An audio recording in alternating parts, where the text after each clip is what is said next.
चंद्रपुर गांव, जहां सूरज ढलते ही दरवाजे बंद कर लिए जाते थे, वहां की हवाओं में एक रहस्यमयी सन्नाटा था जिसे लोग मंजुलिका की छाया कहते थे।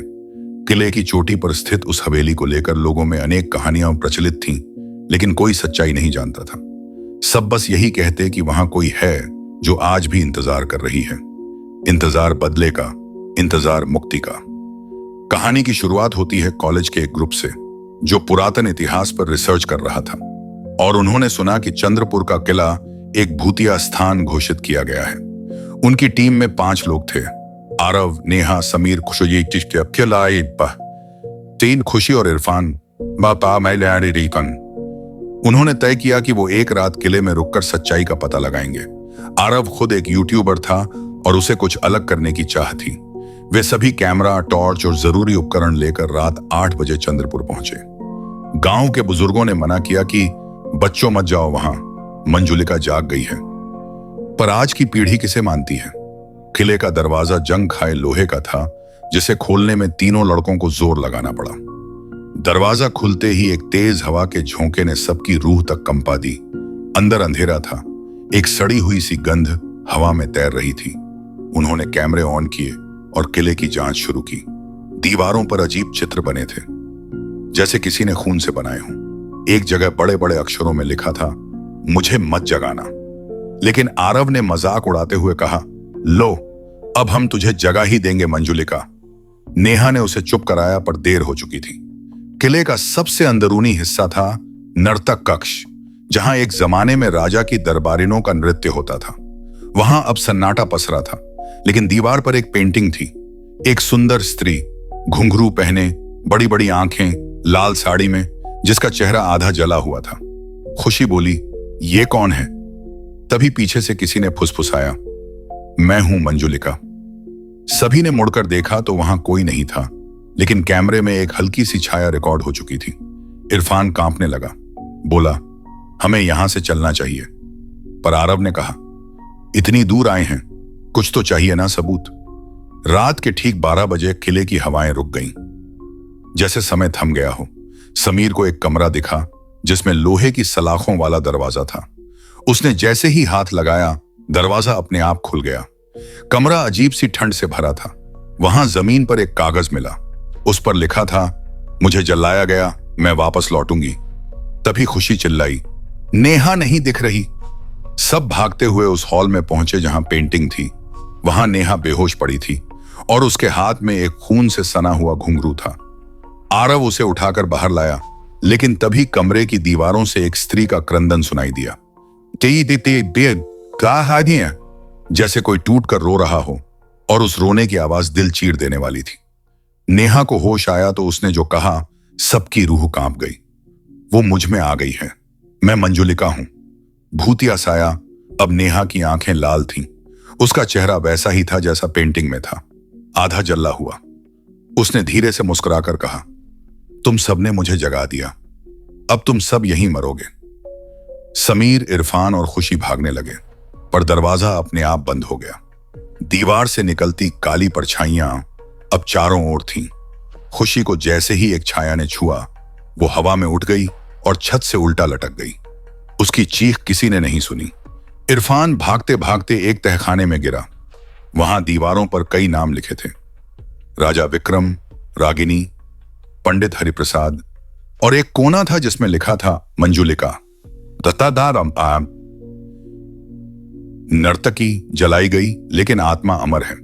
समीर को समझ आया कि यह आत्मा बदले की आग में जल रही है और तब तक चैन नहीं लेगी जब तक उसके साथ हुए अन्याय का बदला ना ले ले। सच्चाई का पर्दा 200 साल पहले चंद्रपुर के राजा विक्रम सिंह की दरबारिनों में एक थी मंजुलिका। बेहद सुंदर, प्रतिभाशाली और विदुषी। राजा उस पर मोहित हो गया, लेकिन मंजुलिका एक साधारण सेनापति अर्जुन से प्रेम करती थी। जब राजा को यह ज्ञात हुआ, उसने अर्जुन को युद्ध के नाम पर भेज दिया और उसे मरवा दिया। मंजुलिका को जब यह मालूम हुआ तो उसने विद्रोह किया, लेकिन राजा ने उसे डायन घोषित करवाकर जिंदा जला दिया। मरते वक्त मंजुलिका ने शपथ ली, जिसने मेरा प्रेम छीना, मैं उसके वंश को खत्म करूंगी, और तभी से उसकी आत्मा इस किले में कैद है। मुकाबला समीर और आरव अब समझ चुके थे कि नेहा को छुड़ाना आसान नहीं है, लेकिन उन्होंने तहखाने में मिले ग्रंथों से एक तरीका खोजा। अगर मंजुलिका की अस्थियों को गंगा जल से शुद्ध कर समाधि दी जाए तो शायद आत्मा को शांति मिले। लेकिन मंजुलिका नेहा अब पूरी तरह विकृत हो चुकी थी। वो उड़ रही थी, दरवाजे खुद बंद हो रहे थे, हवा में चीखें गूंज रही थीं। समीर ने किसी तरह वो अस्थियां निकाली जो एक लोहे के बक्से में छिपी थीं। खुशी अब तक मरी नहीं थी, बस अधमरी हालत में थी। उसने कहा, जल्दी करो, वो मुझे अंदर खींच रही है। समीर ने बक्सा खोला, गंगा जल उस पर डाला और श्लोक पढ़ने लगा। मंजुलिका चीखी, नहीं, तुम नहीं समझते, मुझे न्याय चाहिए। आरव ने कहा, तेरा न्याय अब शांति है। अपने प्रेमी के पास जा मंजुलिका। एक रोशनी सी चमकी और नेहा बेहोश हो गई। अंत सुबह की पहली किरण के साथ सब कुछ शांत हो गया। दरवाजा खुल गया और वो सब बाहर निकल सके। नेहा को याद नहीं था कि उसके साथ क्या हुआ। खुशी सदमे में थी और इरफान ने बोलना बंद कर दिया। किले पर अब ताला है और एक बोर्ड लगा है। इस स्थान पर एक आत्मा को मुक्ति मिली, लेकिन उसकी पीड़ा अमर है। फिर से उसे मत जगाना। लेकिन कहते हैं, अगर रात के तीसरे पहर वहां कोई खिड़की के पास खड़ा हो तो आज भी कोई बांसुरी बजती है। और लाल साड़ी में एक औरत ना। पहला दृश्य। आरव की रातों की नींद उड़ चुकी थी। मंजुलिका को हर बार आंखें बंद करते ही वो अपनी ओर आते देखता। वही आधा जला चेहरा, वही लाल आंखें और खून से सने हाथ। नेहा अब ठीक लगती थी, लेकिन कभी कभी उसकी आंखें घड़ी भर के लिए बदल जाती और उसका चेहरा बिल्कुल वैसा हो जाता जैसा मंजुलिका का था। एक दिन आरव अपने कमरे में बैठा था, तभी उसके लैपटॉप पर खुद ब खुद कैमरा ऑन हो गया। स्क्रीन पर कोई फोल्डर खुला, ट्रूथ ऑफ मंजुलिका। पास है तो सुमन आपका वो हक्का बक्का रह गया। उस फोल्डर में एक पुरानी डायरी के स्कैन थे, पन्नों पर खून के धब्बे और कांपते अक्षर।